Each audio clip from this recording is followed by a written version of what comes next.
รับชมคลิปอย่าลืมกดไลค์กดแชร์กดกระดิ่งให้คลิปต่อไปนะคะ น้องเชลินครับวันนี้น้องเชลินเจออะไรเนี่ยของเล่นใหม่โอ้โหของเล่นสำหรับเด็กนี่แต่ว่าน้องเชลินเล่นอะไรว่าวเหรอว่าวนกเหยี่ยว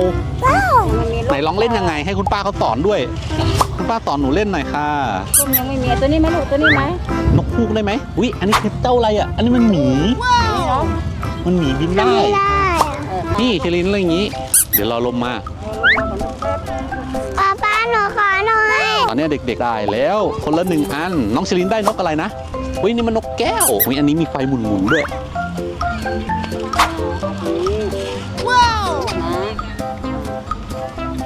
นี่ไงลมมันมาแล้ว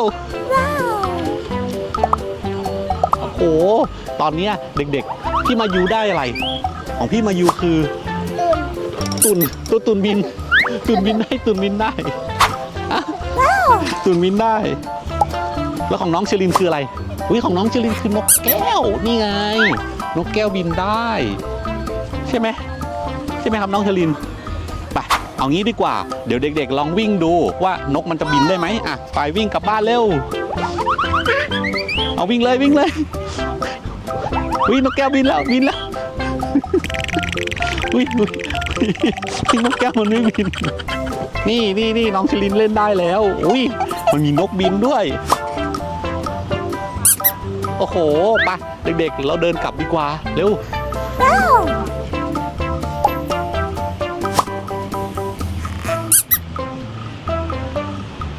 น้องเชลินกับพี่มายู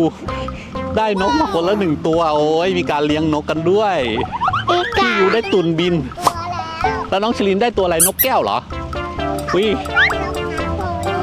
มองมาคนนี่มันเป็นนกตัวตุ่นบินน่ะ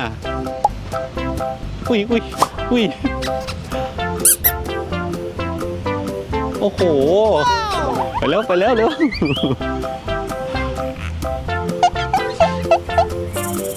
โอ้โหมันคือนกแก้วเจ้านกแก้วมันบินขึ้นไปแล้วเนี่ยโอ้โหนี่นกแก้วของพี่มาอยู่อะไรตัวตุ่นกำลังจะบินแล้วเอาเป็นไงเด็กๆสนุกไหมสนุกโอ้โหเลี้ยงนกคนละ1 ตัวหรอมีชื่อไหมนก2 ตัวนี้มีชื่อไหมของน้องเชลินชื่ออะไรเจ้าอะไรทำไมนกตายนกแก้วเจ้านกแก้วเชลินทำยังไงต้องดึงขึ้นปึ๊บนี่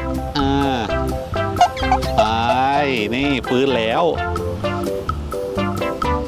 ของพี่มายูชื่ออะไรชื่อเจ้าอะไรเจ้าตุ่นของเชลินชื่อเจ้านกแก้วอะไรโอ้โห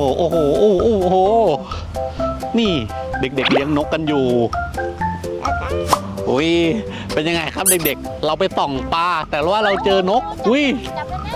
นกของใครบินสูงกว่ากันนกเชลินกำลังจะตกดึงขึ้นนี่นกขึ้นแล้วโอ้นี่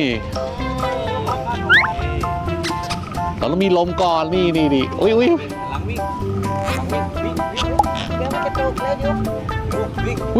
ิ่งน้องบินสูงน้องเชลินบินสูง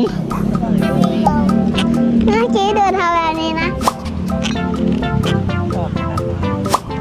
บินแล้วนกเด็กๆบินขึ้นแล้ว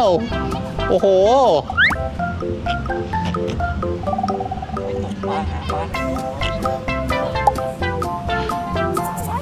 นกตกตายด้วยนะอะไรนะเจอปลาตายด้วยเจอปลาตายให้แล้วก็ฝังไว้เลยน้องเชลินเล่นละสนุกไหมครับนกโอ้โห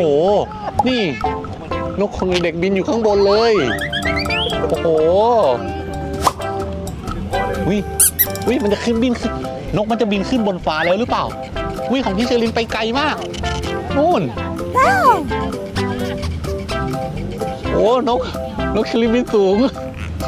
อยู่ปล่อยใครได้อยู่เชลิน อุ้ยอุ้ยอุ้ยไอตัวตุ่นพี่มาอยู่ตัวตุ่นมันยังบินไม่ไกลเลยอ่ะของชิลินชื่อเจ้าอะไรนะเจ้าแก้วเจ้านกแก้วใช่ไหม อุ้ย อุ้ย ทำไมกดไม่ได้ อุ้ยอุ้ยทำไมมันไปไกลจังเลย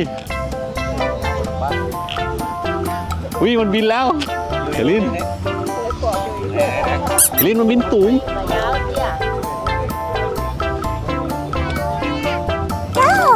โอ้มันไปได้ไกลมากเลยอ่ะอุ้ยนกเชลินตกขึ้นบินขึ้นอุ้ยมันบินกระแบบบินอุ้ยน้องมันบินขึ้นอยู่ไปแล้วอุ้ยนกเชลินบินขึ้นฟ้าไปแล้วโอ้มันบินไกลมากโอ้โหนู่นนกหนูอยู่นู่นมันบินขึ้นแล้วเร็วต้องช่วยมันขึ้นมาเราช่วยมันบินขึ้นมาเร็วปึ๊บอุ้ยมันกระดึบเช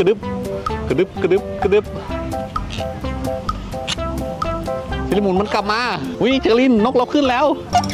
นี่ไงนกเราบินขึ้นสูงแล้วโอ้มันขึ้นสูงมากเลยโอ้นกเชลินบินสูงมากโอ้ยนกม่วงขึ้นอยู่ขึ้น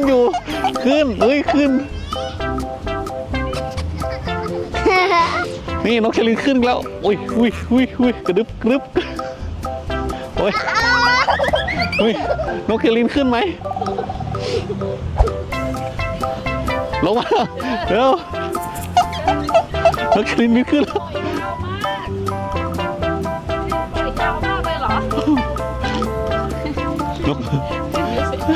น้องเชลินสนุกไหมครับสนุกไหมคะน้องชลินสนุกอยู่กับป๊าสนุกไหม น้องเชลินเอาวิ่งหรือวิ่ง